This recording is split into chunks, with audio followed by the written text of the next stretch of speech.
Happy New Year and welcome back to the channel, everybody. I wanted to do a quick video just kind of sharing some things that occurred over the last week and a half or so.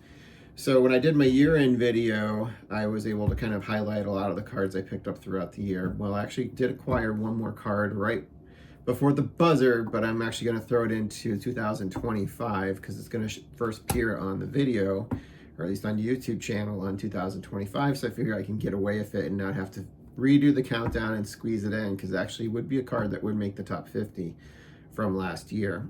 But I wanted to wish everybody a happy new year, of course. Looking forward to 2025 in the collecting space. Looking forward to having 3 pretty big card shows occurring in the area, and I hope to be able to see people at these shows. Obviously, the biggest of them all will be the National this summer, and I'll be there. Obviously, I think I'm going to probably try and get one of the VIP packages where I can be there potentially for every single day. I think it's the all-access one, comes with the parking, which is kind of a good deal, along with the additional autographs that might be thrown in there. I know it's like no Hall of Famers or things like that, but it's still kind of fun. And if you're there for 5 days, it's not that big of a deal waiting in line for some of the autographs. Even with like the all-access thing, you still have to wait for some of the autograph because there's so many people who have that. So I'm looking forward to that one, and I'm looking forward to some people that I know that are going to be coming into town for it. And I do feel people's pain that they're kind of running into an issue finding a hotel room near the venue, because that's half the fun, being able to kind of hang out quickly afterwards. But we'll still make it work. Like, I'm from the area, so we can find places to still hang out afterwards. I know people are going to have to go back to their hotels. As kind of a local guy, I probably would kind of steer you to consider even staying downtown and taking the blue line out to Rosemont, which is the line that goes to O'Hare, because the stop there is walking distance from the venue. It actually drops you pretty much right off at the convention center. So that's another option versus trying to find some place and having to drive a couple miles over to the convention center and trying to figure out the parking. As somebody who does go to it locally, the national parking is kind of a mess. If you're not there very first thing in the morning, well before it opens, and you get a parking spot then, I highly recommend you don't go first thing in the morning then. If you can't get there before 9 o'clock to find a parking space, I think you're going to be out of luck for a little while trying to find parking space in that garage. But if you go a little bit later in the afternoon on those days, you're going to find parking. Some people have already left for the day. So just kind of a little tip for people driving. Sounds like it's going to be taking up the space that both the Chicago Sports Spectacular uses as well as the National last time. So that's going to be, 2 huge showrooms, 2 floors worth of showrooms that are going to be taken up by the National, which kind of just blows my mind, because I went to the first one many, many years ago as a kid. But I went to the first one as an adult in 2019, I believe. And it was just on the first floor. It didn't even take up both sides of this large showroom that you'll kind of see when you go into the convention center. So it's just grown so much just in those 6 years as we get to 2025. And, I hope it's a good experience for everybody that's going there, and good experience for the dealers as well, because we want them to be coming back and bringing their good inventory of vintage cards, modern cards, whatever you might like. But we'll see how this kind of pans out this time as we kind of get ready for the National this coming July, at the end of July. And looking ahead, it looks like the White Sox are in town for the first half of the week, and the Cubs are in town for the second half of the week. So for people kind of coming out of town, that's a possibility, and I'm totally down for joining people at games on either end of it. Me being obviously a White Sox fan, would recommend kind of going there because it's so much easier to get tickets and get to the ballpark in many ways. And it's a good fan experience at the game. But if you're really into sort of baseball history, as so many people are, and you've never been to Wrigley Field, you need to go to Wrigley Field. If you had to make a choice between the two, you just need to go there because of all the history that occurred at the ballpark. And they have a great sort of fan area outside of the ballpark. The bathrooms have more or less been redone there, so they're not nearly as let's just kind of say uncomfortable as they used to be when they were just all troughs for the most part. And a lot of the seating's been improved. The food's still pretty crappy at Wrigley Field. No offense to anybody that likes the food there, but the food is much better on the South Side ballpark, and that's kind of been that way ever since I was a kid. That was kind of like a known thing amongst baseball fans. If you want better food, go to Comiskey. If you want to kind of go for the history, go to Wrigley Field at that point. But either are good, and you can certainly reach out to me for any sort of recommendations on parking, getting to the games, and things like that, as I've been going obviously to the ballpark since I was a kid back in the 80s. So I know my way around both ballparks for the most part and getting to and fro. And I'd be happy to kind of join anybody who might be wanting to put together a trip to the games, because I think that'd be a lot of fun. And the two other shows we have coming up are going to be Chicago Sports Spectacular again. We have it again in March coming up here. The show I just attended in November, and then it'll be held again in November, coming up in the fall. So those are kind of the big three shows we have coming up this year. As I've mentioned before on the channel, we're going to be working on this space I'm sitting in right now. Going to actually turn it into more of a formal card space. As it is right now, most of my stuff is just in binders and storage, which just doesn't feel like it does anything justice at this point. I want to have some way to kind of display all the work and love and compassion I've been putting into the hobby over the course of my lifetime, but especially over the course of the last 6-7 years. So I want to do something different, and that's going to be a big thing that will be worked on throughout the winter into the early spring, probably finishing it up mid to late spring for the most part. And I'll be showing you kind of stages of that process along the way as we kind of get ready to do it. Yeah, so those are kind of the big things, and I'll be doing a video later in the week just kind of talking about my hobby goals for the year. But I wanted to share with you, that recent pickup I mentioned, but also some gifts that came in since I last did a video. So I'm going to turn this around and get a chance to show you these things. So give me 1 second. All right, we'll turn the camera around. So I'm going to start with the item I picked up just a few days ago. I went out to get supplies at the local card shop. And usually I don't buy a lot of cards there just because they don't usually have a lot of vintage. If they do, it's like high-end vintage, like high-graded stuff. So it's kind of a little outside of my price range. And often it's not for sets that I'm working on or players that I'm collecting. So I kind of pass. But this time they did. So what I know about this card shop is they do have vintage, but they keep a lot of it to go to shows. So they don't put a lot of it out for display because they're always kind of ready to go to a show at any given time. But given the holidays and people wanting to buy things for people and not a lot of shows to be able to go to, they put a lot of their vintage in the showcase. And I was quite surprised. They had a lot of 67 high series graded cards that were in there. And you just don't see that many graded 67 high series kind of all together at once. So that was kind of cool. Mostly it was stuff through the 50s, 60s, and early 70s as vintage went. There wasn't stuff from the 40s or pre-war. They never usually have that stuff at the show. Sometimes they have them at the show when they set up, like card shows when they set up, and never have it in the shop. So, but this one really caught my eye. And I pulled it out of the case, looked at it more closely, and I can kind of see why it potentially got the score that it did, but it's splitting hairs in my opinion, and this is just a beautiful example of this card in this grade is such a deal. This is a SGC4, as you can see, but it's 1958 Topps of Orlando Cepeda, who just passed earlier in 2024. Here he is with this rookie card in the 58 Topps set, and it's just perfectly centered. It's got really good coloring, everything you probably would want to see in a vintage card. There is a wax stain that's actually on the front of the card, so certainly that did bring the score down, but who cares? Like, this is, I thought, was such a steal getting it. It's probably got a Dylan approved centering in every shape of way, and it was in a price range that, you know, was not too high, because sometimes they do price their vintage a little high at this shop.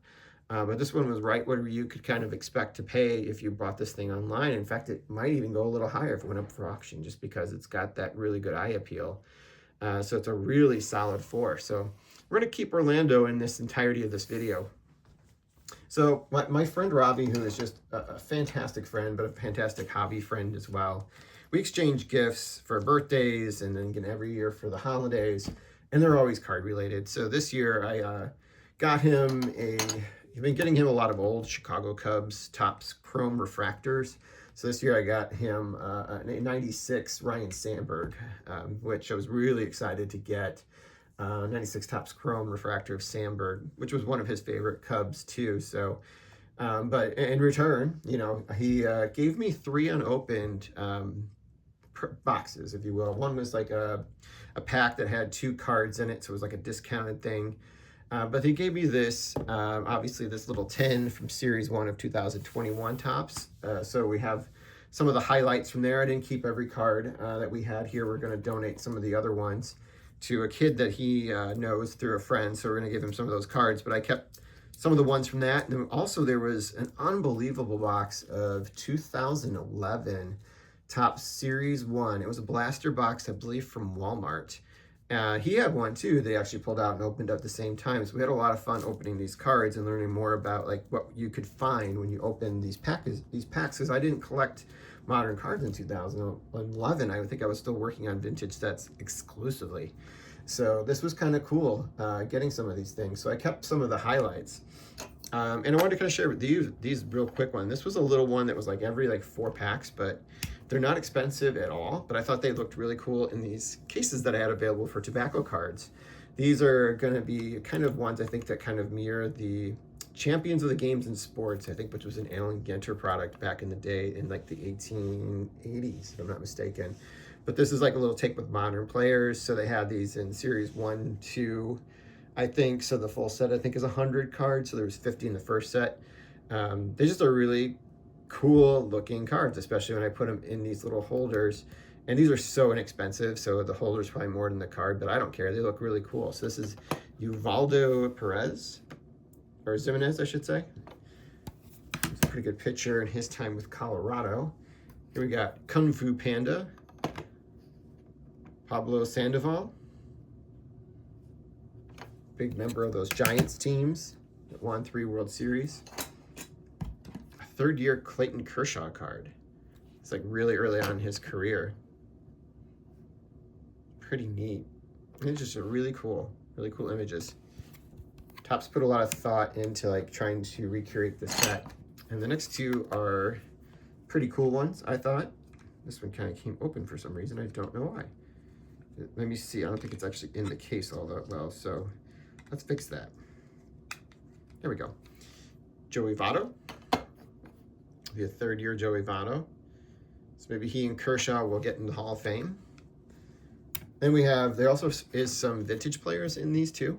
So here's the Mel Ott, which I think looks really cool. He wasn't part of the original run either, obviously being in the 1890s. Mel Ott is potentially going to be one of those Diamond Star cards I want to target this year for my sets. But that'll be my next video, kind of talking about next year, things coming up next year. So maybe I'll put one of these out just in the background for fun as we kind of continue to go through it. I'll put Mel Ott because I thought that was kind of a cool image of him on that card. So we'll stay with, I'll do the ones that are loose first that I just put into penny sleeves for some of the packs that we opened. So there were some packs of Topps UK, and then there was one pack in there of like this little 2023 Topps Series 1. So I just kind of kept some bigger cards from it, which none of these are super expensive. It's like just the base card of Soto, Harper, and Aaron Judge. So it was not a bad pack if you're just looking for stars. We got 3 of them just in that one. Then we had one of the UK edition from 2021 Topps. Got Kershaw. Jared Kelenic rookie card in the UK edition. And this one is actually a common, but it actually is a numbered one out of 99. So I think it's the Union Jack one, if I'm not mistaken. I think that's what it's referred to as. And we got Garrett Cole in there. I'm going to share with you the 2021, so we'll kind of go through what we got in the 10. And then I'll wrap up with 2011 cards. So I think these are all 2011, so let me move those off to the side here. All right, so one of them is going to be through the years. You remember those out of top 70. This is, they had chrome cards in those boxes too. So I got a 2011 based on the 2001 Topps Chrome Design refractor of Bob Gibson, which I think is kind of a little fun one. And then we got these Topps Redux cards. I got Joe Adell, which would have been a kind of a nice pickup when that card originally was in production. Then you have the non-chrome ones of Kershaw, Aaron Judge. Got a few Judges in this. Yachty. And then the stars I kept out of here were the following: Manny Machado, Juan Soto, Justin Verlander, Mookie Betts, probably all guys on their way to Hall of Fame. Rookie card of Alec Bohm. We got Clayton Kershaw from the World Series. Luis Robert Gold Cup. We didn't get any numbered cards in this, but we did get a foil of Daniel Murphy, former batting champion. Can't remember what year he did that, but one year he did win the batting title. Maybe he didn't actually. 347 did not win the batting title that season. And then our 86 top design card that was in there was good old Willie Mays. That's a fun one. Again, none of those are going to be killers, but they're fun nevertheless. And I have some that are actually in, I put in Ultra Pro things to here, potentially for graded submissions. But let's go through the 2011 cards that I just kind of put in penny sleeves. Got one of those diamond giveaway redemptions. That one had the Jeter on there, which I thought was kind of fun. Then we got these top 60s. We got, these were like one per pack. So there's Lou Gehrig. Here we have Jonathan Papelbon. I just thought they looked kind of cool. We got Dale Murphy. Andre Ethier. This is Tommy Hanson. Actually forgotten about him until I got this. Orlando Cepeda again. There we go, Orlando Cepeda. Twice. Ryan Braun. And Duke Schneider. Those are kind of fun. I remember talking about that set with James from Elite Hunters, and he was trying to put that together along with a lot of the variations that had like relics in there and stuff like that. Here's the Diamond Anniversaries. These were about 1 per 4 packs. So we got Edgar Renteria. That was the biggest star we got out of that one. Tom Gorzolani with the Cubs there. David Ardsma, Seattle at that point. This is Koji Uehara with Baltimore. And Tyler Colvin. Nothing too excited there. And then the loose cards we got from here. Some superstars, some Hall of Famers. And here we got Billy Wagner, who might get in later this month. League Leaders, kept this one's got Holiday and Wainwright on there. Max Scherzer, obviously a future Hall of Famer too. Alex Rodriguez, still on the Hall of Fame ballot. Mariano Rivera, unanimous Hall of Famer. Here we got a league leader here too. This one also has Holiday on there, along with Wainwright. Albert Pujols. Another league leader card's got CC Sabathia. I think he'll be in the Hall of Fame this year. On this one we have Bautista, Canerco, and Miguel Cabrera. So Miguel Cabrera will probably get in. Here's Bautista 2. This is coming off his first year leading the league in home runs, 54. Mark Burley, the White Sox. Chris Carpenter, big-time postseason pitcher for the Cardinals. In 2011 was the last World Series they won.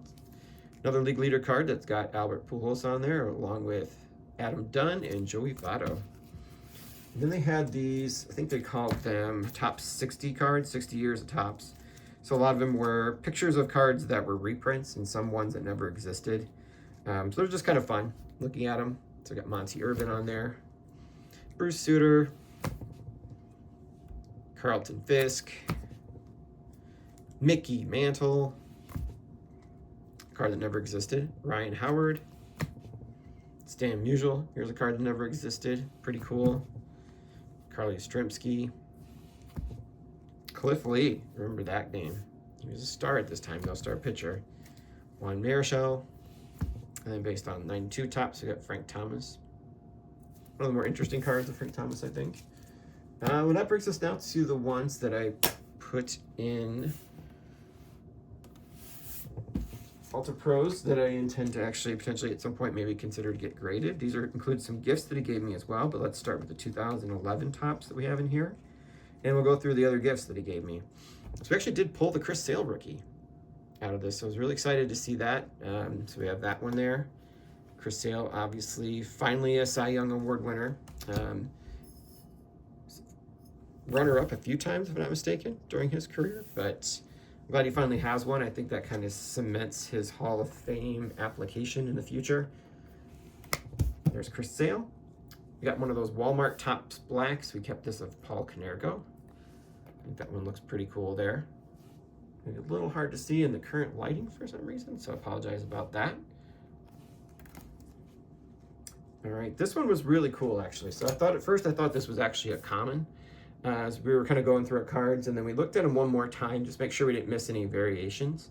And this is actually, if you can see up in the corner, this is actually sparkling baseball. So it's one of the Topps Sparkle variations in here, which were not announced when they originally released Topps. It was one of those they kept as a surprise in there for collectors, and it found out it was just one per hobby case. But we got this out of a retail box, so God only knows how many retail packs you'd have to open to be able to get this card. So it was Matt Latos, unfortunately. So good pitcher in his time, not a Hall of Fame resume or even like a superstar, but a good pitcher during his time. It would have been really cool to pick one of the bigger stars if we lucked out and gotten that, because they actually do have a premium price on some of those cards. But it was really cool just being able to pick this one up with that little sparkle on there. So that was really the big unexpected hit with that. It was really cool when we figured out what we had. And then finally some gifts. So he also threw in an Allen Ginter rookie card of Freddie Freeman. This card's really kind of funny because look how young he looks in this. Looks like a little baby in that picture. So that was kind of cool. So that was a nice little gift from my friend Ravi. And then we got a photo variation of Aaron Judge from 2011 Topps. It's his photo variation SP. It's him actually looking at somebody stretching. Not the maybe more interesting one that you could have gotten, but still pretty cool nevertheless. And then finally, he was a big collector of silver pack cards when they first came out. He was able to get tons of them at really good deals because people weren't really collecting them at that point. And then they kind of went nuts right around the pandemic. So he got a lot of the colored parallels just by buying lots and lots and lots. So he was nice enough to give one to me from the based on the 1983 design, which would have been, I think it's in the 35th anniversary. So this was in 2018 when this was released. So this was actually the green of Derek Jeter. So he definitely knows the guys I collect for sure. This was numbered out of 99. So really nice little addition to the collection there. Was a little Derek Jeter right at the end. So that's it. Again, with the big one being the one I picked up right at the conclusion of 2024 with this Orlando Cepeda, and I couldn't be happier with it. And just wanted to thank my friend again for these gifts. These are more than generous, and I will always greatly appreciate them. And you guys have a great start to your 2025. And my next video will be my goals, coming up, hobby goals for the next year. So look forward to that probably this weekend when I get that one put together. So I'll see you soon. Bye.